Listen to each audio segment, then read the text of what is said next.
గ్రామాలను అభివృద్ధి చేయడమే మన ప్రభుత్వ లక్ష్యం. కూటమి ప్రభుత్వం అధికారంలోకి వచ్చిన 14 నెలలలో కొడవలూరు మండలంలో 3,45,00,000తో అభివృద్ధి పనులు. ఎల్లాయిపాళెం గ్రామంలో ఎమ్మెల్యే ప్రశాంతిరెడ్డికి ఘన స్వాగతం. అర్హులైన ప్రతి ఒక్కరికి ప్రభుత్వం ఇళ్లు నిర్మించి ఇస్తుంది. పేదరిక నిర్మూలనే లక్ష్యంగా తలపెట్టిన P4 కార్యక్రమంలో నాయకుల భాగస్వామ్యం అవసరం. గత ప్రభుత్వ హయాంలో జరిగిన అవకతవకల కారణంగానే పేదల ఇళ్ల నిర్మాణంలో జాప్యం జరుగుతుంది. అధికారులతో సమన్వయం చేసుకుని స్థానిక సమస్యల పరిష్కారానికి నాయకులు కృషి చేయాలి. ఎమ్మెల్యే వేమిరెడ్డి ప్రశాంతిరెడ్డి. ఈ కార్యక్రమంలో కొడవలూరు మండల టీడీపీ అధ్యక్షులు Napa Venkateswara Naidu, distributor chairman Ketu Venkataramanareddy, TDP రాష్ట్ర కార్యదర్శి GVN Shekar Reddy, PACS chairman Vamsidhar Reddy, MPTC Garikapati Raja, మాజీ మండల టీడీపీ అధ్యక్షుడు అమరేందర్ రెడ్డి, గ్రామ పార్టీ అధ్యక్షుడు రాఘవేంద్ర, భూలోకం విజయ్ కుమార్, విశ్వం మరియు టీడీపీ క్లస్టర్ యూనిట్ ఇన్ఛార్జీలు పాల్గొన్నారు.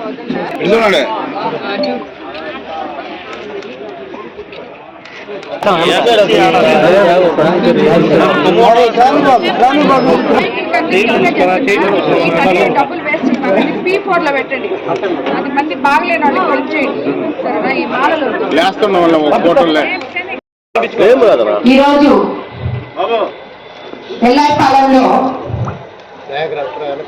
కొన్ని ఓపెనింగ్లు, కొన్ని శంకుస్థాపనకి రావడం, అధికారంలోకి వచ్చినాక 14 నెలల తర్వాత మనం గ్రామ ప్రజలైతేనేమి, ఇక్కడున్న తెలుగుదేశం నాయకులైతేనేమి, కార్యకర్తలైతేనేమి, బీజేపీ నాయకులు, జన సైనికులు, మిగతా అందరు నాయకులు, గ్రామ స్థాయి నాయకులకి అందరికీ కూడా నేను ఇటువంటి మంచి కార్యక్రమానికి ఈరోజు ఇక్కడికి రావడం నాకు చాలా సంతోషంగా ఉంది. అందులో మీ అందరితో కలిసి పాలు పంచుకున్నందుకు, మీరు ఇక్కడికి రావడానికి కారణమైనటువంటి మంచి పనులు అన్నిటికీ కూడా అందరికీ కూడా నేను ధన్యవాదాలు తెలుపుకుంటున్నాను.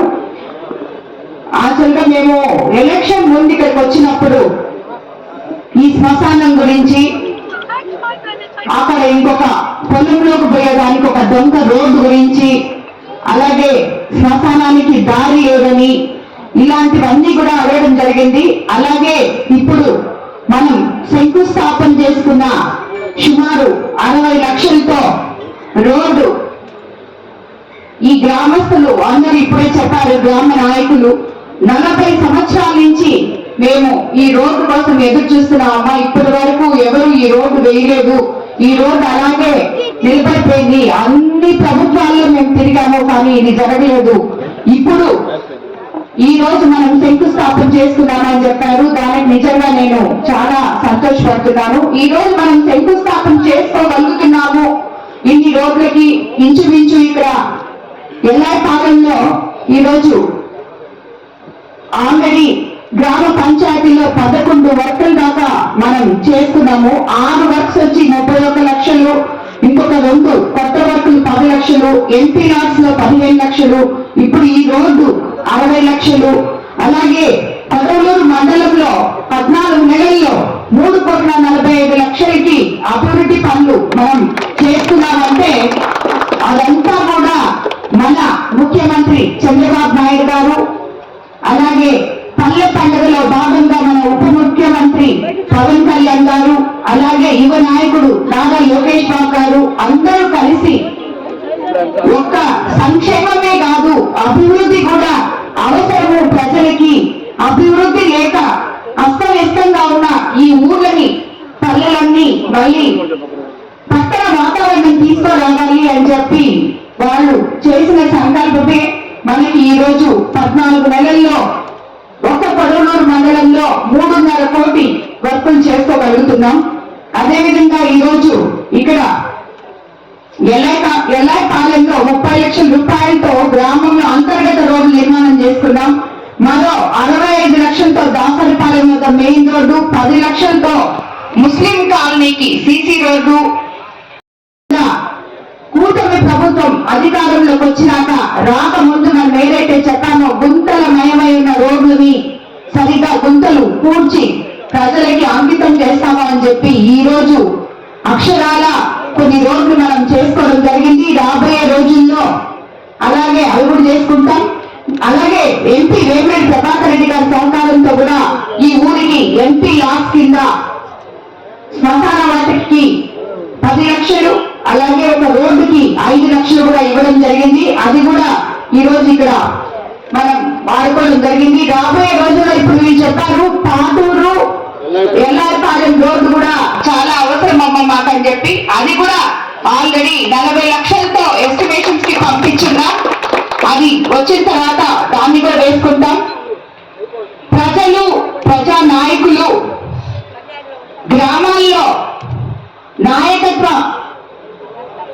నాయకత్వ లక్షణాలు ఉన్న ప్రతి ఒక్కరు కూడా ఈ ఎల్లారపాలెంలో నాకు ఎంతో మంది సోదరులు ఉన్నారు, నాయకులు. ఒక రంగారెడ్డి అన్న, రాజా, వంశీ, నాగభూషణం అన్న, ఇలా చెప్పుకుంటూ పోతే చాలా మంది ఉన్నారు. ప్రతి ఒక్కరూ కూడా నా దగ్గరకు వచ్చి ఈ గ్రామాని కోసం, అభివృద్ధి కోసం ప్రతిరోజు వచ్చి ఏదో ఒకటి అడుగుతూనే ఉంటారు వాళ్ళు. అలాగే నేను కూడా అవకాశం వచ్చినప్పుడల్లా కూడా చేస్తుంటాను. అన్నిటికన్నా ముఖ్యంగా ఇప్పుడు నేను ఇన్ని కొంచెం మందికి పెన్షన్ రావాలి. నాయకులు, ఇక్కడ సచివాలయ సిబ్బంది కలిసి, నేను ప్రతిసారి చెప్తూ ఉంటాను ఇది, కానీ ప్రతి గ్రామంలో చెప్పాల్సి వస్తుంది. ప్రతి దగ్గర సచివాలయం ఉంది, ప్రతి దగ్గర నాయకులు ఉన్నారు, గ్రామ స్థాయి పార్టీ నాయకులు ఉన్నారు, కార్యదర్శులు ఉన్నారు, అలాగే క్లస్టర్ ఇన్ఛార్జ్ ఉన్నారు, మండలాధ్యక్షులు ఉన్నారు, అది కాకుండా తెలుగుదేశం నాయకులు అందరూ ఉన్నారు. వీరందరూ ఒక్కసారి నెలలో ఒక వారం రోజులు ఈ సచివాలయం సిబ్బంది ద్వారా మనకున్న అప్లికేషన్స్ లో తిరిగితే, వాళ్ళకున్న సమస్యలు ఏంటో కనుక్కుంటే అది మనం ఈజీగా తీర్చగలం. కనీసం వాళ్ళ దగ్గరికి వెళ్ళి వాళ్ళ పేరు రాసుకొని ఇప్పుడు ఎంతో మంది వచ్చారు. ఈ రోజు వచ్చిన వాళ్ళు ఎందుకు సచివాలయం సిబ్బంది కనపడలేదు, ఎందుకు స్థానిక నాయకుడికి కనపడలేదో నేను అడుగుతున్నాను. ఒక ఎమ్మెల్యే వస్తే మాత్రమే వాళ్ళు వచ్చి అడిగే విధానం మారాలి. ప్రతి ఒక్కరూ పేద ప్రజల కోసం పనిచేసి నాయకులు అనిపించుకోవాలని చెప్పి నేను మా నాయకులందరినీ కోరుతున్నాను. ముఖ్యంగా రంగారెడ్డి అన్న, రాజా, మీరందరూ కూడా గ్రామంలో ఏమున్నాయో, వంశీ, అందరూ ఎటువంటి ప్రాబ్లమ్స్ ఉన్నా అవన్నీ కూడా సచివాలయం సిబ్బంది దగ్గర మీ పనులు మానుకొని కూర్చోమని నేను చెప్పట్లేదు. వారానికి ఒక రోజు వాళ్ళ దగ్గర కూర్చొని మీకు సంబంధించిన గ్రామస్తుల సమస్యలను వాళ్ళతో చర్చించి, ఎవరికి పెన్షన్ కావాలో, ఎవరికి రేషన్ కార్డు కావాలో, ఎవరికి ఇంటి స్థలం కావాలో, వాళ్ళ కష్టం ఏంటో, వాళ్ళ నష్టం ఏంటో, ఆ కాలనీలో ఏం ప్రాబ్లమ్స్ ఉన్నాయో తెలుసుకోవాలని చెప్పి మిమ్మల్ని అందరూ నేను కోరుకుంటున్నాను. సొల్యూషన్ రాబోతుంది. వచ్చిన తర్వాత ఎవరైతే అర్హులు ఉన్నారో వాళ్ళందరికీ కూడా ఇల్లు ఇస్తామని చెప్పి మన ముఖ్యమంత్రి చంద్రబాబు నాయుడు గారు ఆల్రెడీ చెప్పున్నారు. కాబట్టి ఇంకా కేవలం 1 నెల 2 నెలల్లో ప్రతి ఒక్కరికి కూడా ఇల్లు అందేటట్టు, అర్హులైన ప్రతి ఒక్కరికి ఇల్లు వచ్చేటట్టు, ఇళ్ల స్థలాలు వచ్చేటట్టు చూస్తామని చెప్పి కూడా మీ అందరికీ తెలియజేసుకుంటున్నాం. అలాగే గ్రామస్తులు P4 లో భాగంగా మన కోవూరు కాన్స్టిట్యున్సీ మనం చాలా ముందుగా ఉన్నాం. ప్రతి ఒక్కరు నాయకులు ఎవరు ఇబ్బందులు ఉన్నారో వాళ్ళని బంగారు కుటుంబాన్ని మార్గదర్శ కుటుంబాలుగా మీరు ముందుకెళ్ళి వాళ్ళకి సాయం చేయాలని చెప్పి మిమ్మల్ని అందరినీ కూడా నేను కోరుకుంటున్నాను. అలా కాని పక్షంలో వాళ్ళని సపరేట్ గా మనం ఏ ఊర్లో ఎంతమంది ఉన్నారో, ఎంతమందికి ఏం అవసరాలు ఉన్నాయో చూస్తే దానికి ఒక వేరే కమిటీ వేసి P4 ద్వారా వాళ్ళకి ఏం సాయం కావాలో మనం చేసేదానికి మన కోవూరు కాన్స్టిట్యున్సీ నుంచి ముందుకు వస్తామని చెప్పి కూడా మీ అందరికీ నేను తెలియజేసుకుంటాను.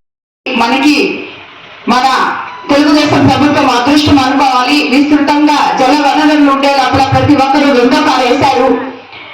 ఇప్పుడు కూడా ఇంతకు ముందు కూడా 2వ కారు గవర్నమెంట్ కొలుసుకుంది, ఇంతవరకు పెద్ద లేదు. అది ముందుగానే చెప్తుంటారు, కానీ మనం వేసాం.